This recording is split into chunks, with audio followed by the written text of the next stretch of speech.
Welcome to the Deep Dive. Hello. Today, we are plunging headfirst into, well, a really dense and fascinating source.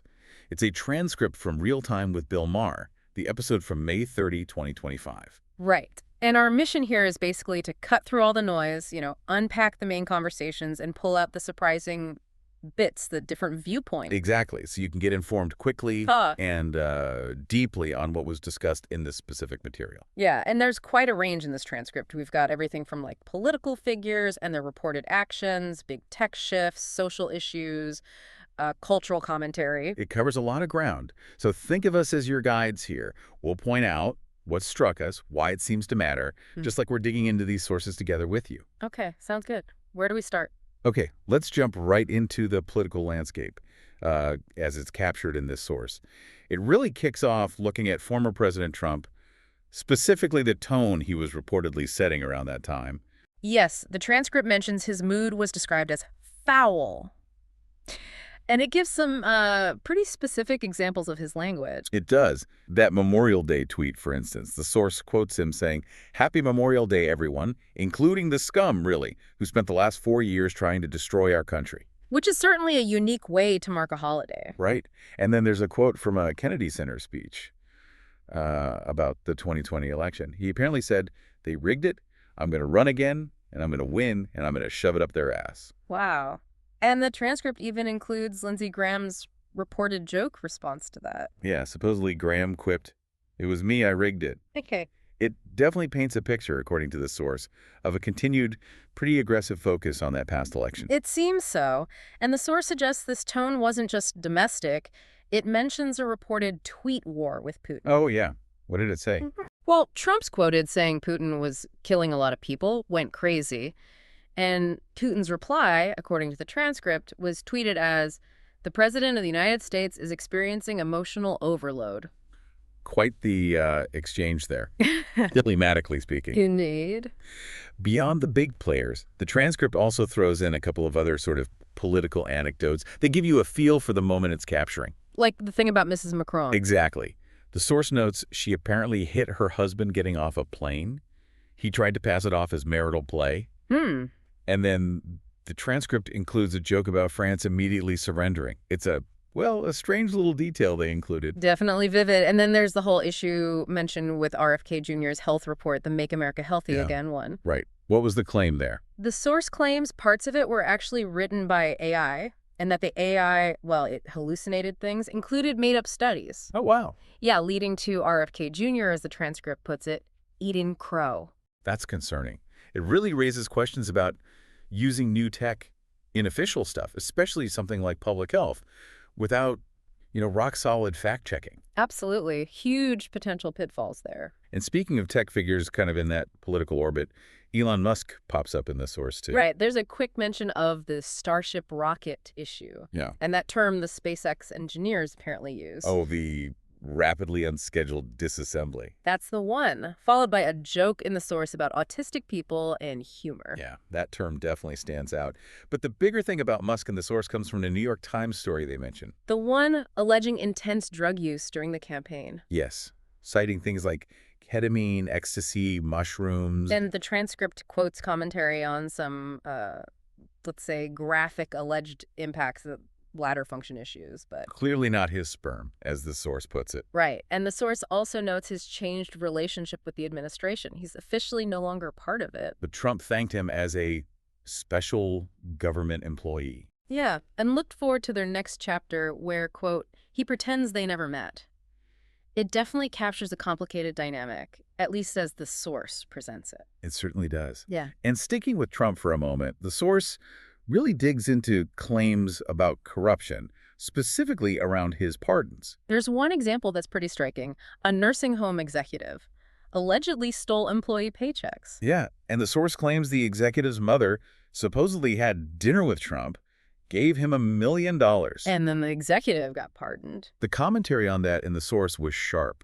Comparing it to corruption in, countries without paved roads, it's presented as a really stark example of how wealth could potentially buy outcomes in the justice system, according to this transcript. Okay, shifting gears quite a bit now. The transcript spends a lot of time on an interview with Barry Diller. He has a memoir out, Who Knew? Right. And this part is a real deep dive into his career, his insights. It's fascinating. It really is. The source walks us through these huge moments showing his impact, like creating the Movie of the Week format at ABC. Which was totally new then. Game-changing movies at Paramount like Saturday Night Fever.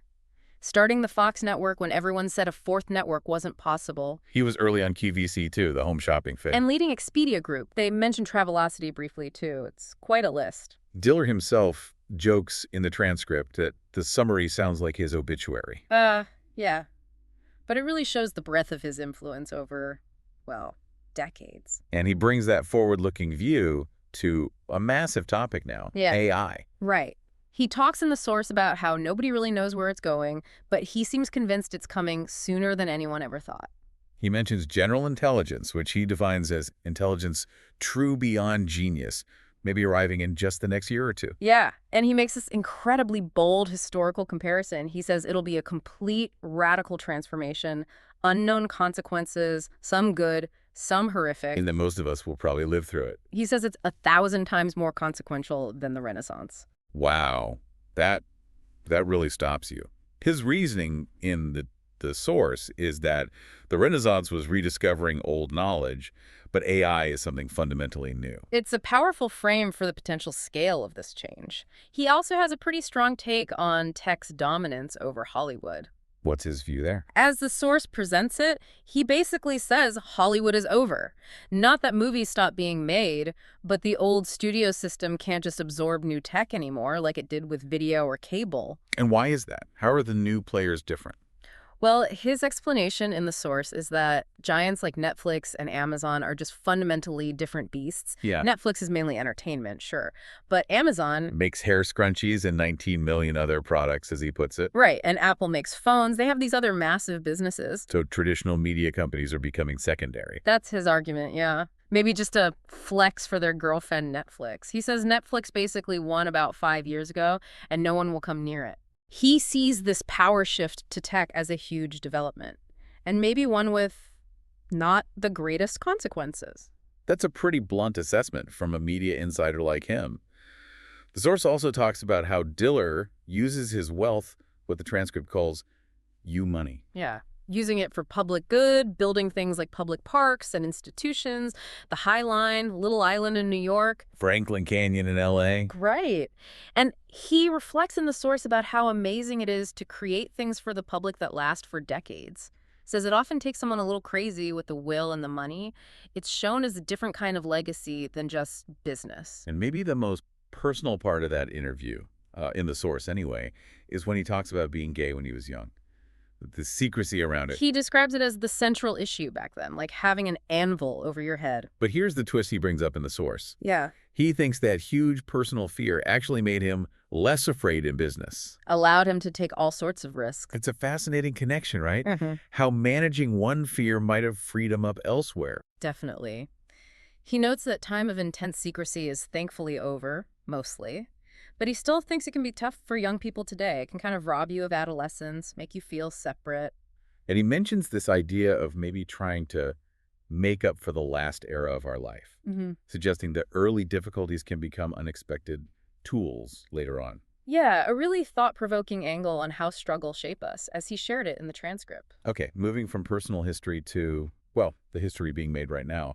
The transcript shifts focus pretty hard onto the state of the Democratic Party. It draws heavily on insights from Jake Tapper's book. Right. Original Sin, President Biden's decline, his cover-up, and his disastrous choice to run again. The source notes it got a lot of attention. And what was the key finding presented? Tapper apparently interviewed over 200 Democrats, importantly after the election, and his big takeaway was that the non-functioning state people saw in the debate, that wasn't just a one-off. It had reportedly happened quite a bit before then. Okay. And Tapper's view, as laid out in the source, is that Biden running again, despite what some saw as an implicit promise of just one term. And the alleged hiding of his condition by staff and family. That this whole situation will be a big part of his legacy. The source uses that phrase, the cover-up is worse than the crime. And the discussion in the transcript tries to frame it carefully. It's not just about normal aging, which, happens to everyone. It's specifically about those moments where Biden was described as a non-functioning person. And this point gets driven home by that anecdote from Congressman Seth Moulton, right? Shared in the source. Yeah, that moment in Normandy. It's powerful. Moulton says he'd known Biden for over a decade. Biden was a mentor, but Biden didn't recognize him. Moulton describes that in the source as the moment it really hit home for him, suggesting it felt like more than just a typical age-related slip, a sign of something bigger. So the transcript then gets into, well, who's responsible? Yeah, it mentions Jill Biden being compared to Yoko, but it pushes back a bit, too. Presents the argument also from the source that others had agency. Hunter Biden, the president himself sometimes. The point being made is it wasn't just weekend at Bernie's, that Biden was sometimes aware. Apparently so, according to that perspective in the source. There's also this idea floated that maybe Democrats were too romanticized about Biden's personal story, his tragedies, seeing resilience where maybe it was just bad luck. Right. And a pretty sharp observation about Democrats being perhaps scared of offending people, like older voters on the age issue, and feeling constrained by, quote, the language police, which stopped them from speaking honestly. And that reluctance to have tough conversations, as the source portrays it, leads into this whole only Biden can win dynamic. Exactly. The thinking described was, Trump's an existential threat. Biden beat him once, so he's the only one who can do it again. Any criticism, therefore, was seen as helping Trump. But the source includes Moulton strongly disagreeing with that, calls the idea ridiculous. He even shares a story in the transcript. Says Biden himself dismissed that very idea when a colleague brought it up on Air Force One. Interesting. Suggests maybe a gap between the party line narrative and what some insiders or even Biden thought. Seems possible based on the source. It also touches on Biden's legacy, suggesting how he's viewed long-term might hinge on how a potential future Trump administration is seen.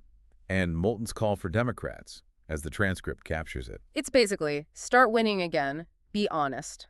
Offer a mea culpa for being seen as out of touch on things like the border or inflation, and crucially, be honest about Biden's condition. Moulton's quoted saying, flat out, he's not okay. But the source does try to balance that critique, right? Yeah. By mentioning accomplishments. Yes, definitely. The PATS-AT Act gets specific mention the expansion of veterans' care for toxic exposure, like burn pits. And Moulton shared that personal story. Yeah, about a Marine from his platoon getting care for tumors because of that act. He contrasts that directly with comments attributed in the source to Trump and Musk about wanting to take a chainsaw to the VA. That really grounds the policy impact, makes it tangible. Absolutely. And Moulton reiterates, as reported in the source, that despite all the difficult stuff discussed, Biden could still look pretty good in the long run if democracy survives. The discussion then kind of broadens out a bit to worries about democracy itself, whether opponents would concede elections. Yeah, the force brings up some figures tied to what's described as the weaponization working group. And it presents their approach as the exact opposite of how the Justice Department should work, suggesting they pick targets first, then look for crimes, instead of investigating actual crimes based on evidence. Okay, that focus on political dynamics connects pretty neatly to the next theme, the culture wars, and how the Democratic Party, according to the source, is trying to figure out its positioning, especially with male voters. Right. The transcript talks about this initiative reportedly called Speaking with American Men. Sam, for sure. And this was presented as an effort to, understand and win back men after losing support. That's the idea presented. But the source includes these really vivid, almost satirical details about it, like the meeting location. The Ritz-Carlton Half Moon Bed. Yeah. And the food served. Mini lobster rolls, Yeah. heirloom tomato carpaccio, seared sea bass. Which the source uses to highlight this perceived disconnect, right? The idea that, mini lobster roll people were meeting to figure out working class guys. Exactly. And then it lists these satirical seminar topics from this supposed event. Oh, yeah. What were some of those? Things like how to keep your liberal base while putting guns on your Christmas card, best protein powder for a clean bulk, Bud Light etiquette, Okay. fishing the bizarre hobby working class men enjoy instead of pickleball. Wow. And there were sharper ones, too. Yeah, like intersectionality and the importance of shutting the F up about it, Yeah. and undouching your face man beards. Okay, so the source uses these examples pretty pointedly to suggest the party's struggling to connect authentically. Definitely seems to be the implication. And this ties into Congressman Moulton's position, also discussed in the source, pushing back on the party being seen as the party of aggressive anti-common sense. His example about trans kids in sports. That's the main one used. His comment about not wanting his daughter playing against a trans kid who might run her over. And the source notes the reaction to that. His campaign manager quit. Right. And Moulton's core point, as the source presents it, is that the party seems unable to even have these disagreements openly. They can't discuss sensitive issues. Which he argues lets Republicans just run away with the issue, using extreme positions. Exactly. The source mentions other Democrats like Gavin Newsom, Pete Buttigieg, making what looked like shifts on similar issues. And Moulton's plea, as captured in the transcript. It's pretty direct. Basically, if you want to be trans, use certain pronouns, fine, but don't put that on me. He argues the party can't keep taking the 20 side of 80-20 issues, positions only 20% of people hold and expect to win majorities. So he's arguing for more realism, more honesty, allowing different legitimate viewpoints, like a parent's concern about sports. That's how the source presents his argument, framed as crucial for the party to broaden its appeal and actually win. Okay, another major theme the source explores. It connects higher education, certain ideologies on campus, and, disturbingly, potential links to real-world violence. It starts with Trump's declared full-scale war on Harvard. Yes. And the host in the source actually says he had issues with Harvard way before Trump, calling it an factory with smirking faces. Though he does give Moulton a pass, notes his Harvard degrees, says present company accepted. Right. But the source suggests there might be a kernel of a good idea behind Trump's focus, pointing to some real issues raised at Harvard. Like what? Specifically, how anti-Semitism was handled both before and after October 7th, and a perceived lack of ideological diversity. But the source questions Trump's motive. Is it really about fixing Harvard or just, like, punching the biggest guy? That question is definitely raised, and Trump's specific actions mentioned in the source are framed as controversial, maybe retaliatory, like proposing to stop all foreign students from applying to Harvard. Which the host in the source saw as unrelated to protests, just retaliation. Yeah. Now, the source does acknowledge Harvard had real problems with anti-Semitism. It cites findings from an audit Harvard itself started, Jewish students feeling ostracized, harassed, unsupported. And it contrasts how that might be treated compared to other groups, but notes Harvard did start the audit before Trump demanded one. Right, and they have a roadmap. But then the source highlights Trump's more controversial approach, as mentioned, cutting funding for cancer research, banning foreign and Israeli students as a way to combat anti-Semitism. It seems counterintuitive. The host in the source comments on the strangeness of anti-Semitism being such an issue at a top university, given, as he put it, education was kind of the Jews' thing. And this campus discussion leads to a blotter point from Jake Tapper in the source.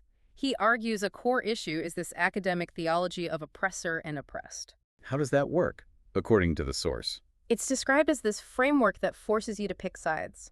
One group is the oppressor, the other oppressed. And this can lead to weird outcomes, like the example of gay students protesting certain countries being called oppressors because they're white. Exactly. And the source links this directly to the Israeli-Palestinian conflict on campus. Israelis labeled oppressors, Palestinians oppressed. This framework is presented in the source as feeding into a wider view on campus that, like all of Western civilization, is suspect. And then the transcript draws a really clear and concerning line from this kind of rhetoric to actual violence. The shooting outside the Jewish Museum in D.C., targeting Israeli embassy staff. Yes. The shooter allegedly identified as leftist and reportedly said his motive was, "I did it for Palestine." Wow. The source directly connects this to campus chants like, "Globalize the Intifada, bring the Intifada home," stating very pointedly, "This is what you get." And Tapper's quoted condemning it directly. Calls it anti-Semitic terrorism, domestic terrorism. The source is clear. Free speech is vital, but it's absolutely not an excuse for murder. It draws a parallel to Trump's rhetoric about judges and the reported rise in threats against them. The war in Gaza is also discussed. Yeah, with the point made in the source that the fighting could potentially stop if Hamas ceased attacks and released hostages, posing the core question, should Hamas be allowed to stay in power? And it contrasts Hamas tactics with Hezbollah. Right. Hamas embedding in civilian areas versus Hezbollah reportedly letting civilians flee. But the source identifies common ground, too. Yes. Agreement on needing to eliminate Hamas, the need to minimize civilian deaths, everyone deserving human rights. Suggesting this common ground allows for discussion about tactics, even with disagreements elsewhere. What other examples of this connection between rhetoric and action are mentioned? There's a Free Press story cited about a debate within the DSA, the Democratic Socialists of America, apparently discussing whether killing civilians is acceptable. Seriously. That's what the source reports. And it connects that to the attempted arson at Governor Shapiro's house during Passover by a pro-Palestinian activist. And the broader trend of Jewish public officials being targeted. Yeah, reportedly being hounded everywhere just because they're Jewish, regardless of their actual politics on the conflict. And Moulton's warning ties this all together for Democrats. His point, as presented in the source, if Democrats don't condemn this kind of talk clearly, Republicans will define the party by it, which could mean losing elections and failing to keep people safe. He says the party must prove it's the party of safety.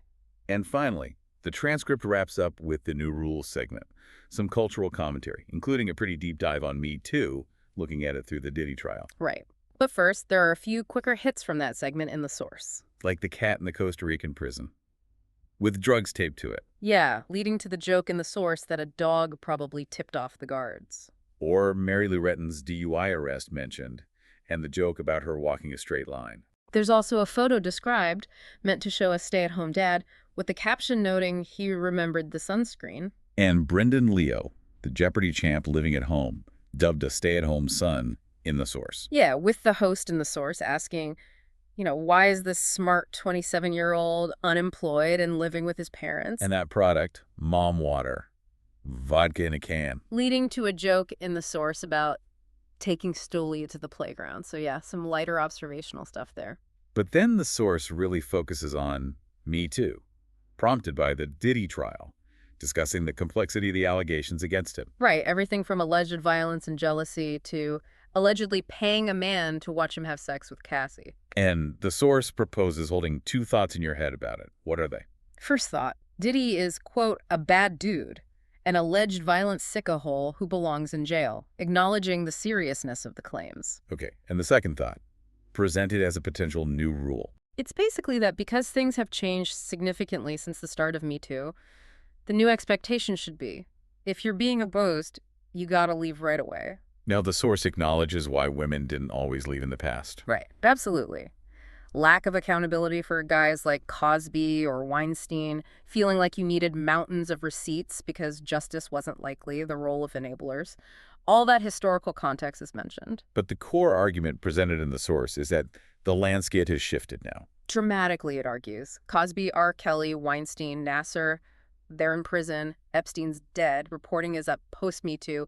Women are apparently more likely to speak out. Laws have changed. The source argues it's not an era where no one listens anymore, that operators are actually standing by. That's the phrase used. So while acknowledging leaving is hard, the source proposes this society's new grand bargain. Which is? Accusations are taken seriously, but you need to report it to the police right away. Don't wait years. Don't just journal about it or turn it into a one-woman show. The source uses pretty blunt language here, like, don't keep seffing him. Yes. Arguing the only contemporaneous notes should be the police report. And the source insists this isn't victim shaming. Argues it's the opposite. That expecting women to have agency to leave is the opposite of infantilizing them. It also brings up evidence, like those alleged texts from Cassie. Yeah, which the source argues show enthusiastic consent at times, complicating the narrative and suggesting a level of comfort. Quotes like, always ready to freak off, or using initials for the act or mention. And it addresses the whole fame angle, the music industry. Right. Presents the idea that some people might be willing to do a lot for stardom. Like the source's phrase, getting a #1 record by taking a #1 in the face, arguing some of that is on you. That's the provocative argument made in the source. And the reason given for staying is love. The source references that common advice from Oprah, Dr. Phil, etc. Abuse isn't love. Abusers don't change. Uses the one ant in the sink analogy. Meaning if it happens once, it'll probably happen again. The FKA Twigs Shia LaBeouf situation is also brought up. With the point made the source that she reportedly could have left. Bought a ticket home. Yeah, prompting the question in the source, why am I reading about this then? Do that. It's a very stark point being made there. Yeah. Trying to draw a line between being literally trapped and making choices, however complexly motivated by love or career, to stay. And it contrasts this view with Tina Turner getting away from Ike Turner, described as psycho, just like Diddy back in an earlier time, with almost nothing, as an example of finding a way out even then. Wow, okay. That was a lot. A truly expansive deep dive and all drawn from just this one single source transcript. It really covered a huge amount of ground. Yeah, we went from, specific political behaviors and predictions from a media giant about AI's impact. Through the internal struggles of a major political party dealing with tough truths and cultural divides. And right into these really complex areas around ideology, campus issues, violence, and how movements like Me Too are evolving or being debated now. Exactly. And our goal, as always, was to sort of guide you through that dense material, pull out those key pieces of information, the different viewpoints presented in the source. Hopefully, doing this deep dive gives you a kind of shortcut to understanding these complex conversations and issues being discussed, at least as they appeared in this one snapshot. It's clear the source hits on some major friction points: politics, tech, culture. And navigating these things in the world means trying to grasp the different arguments being made, even the uncomfortable ones. It really does. And thinking about all the rapid changes, the clashing perspectives on politics and society, the challenge of dealing with uncomfortable truths, it brings us to a final thought for you. Based on everything we've just explored from this source, what particular aspect of it resonates most strongly with you right now? What piece of this whole complex picture feels most pressing or maybe most challenging as you think about the world? Something to definitely keep thinking about. Thanks for joining us for this deep dive.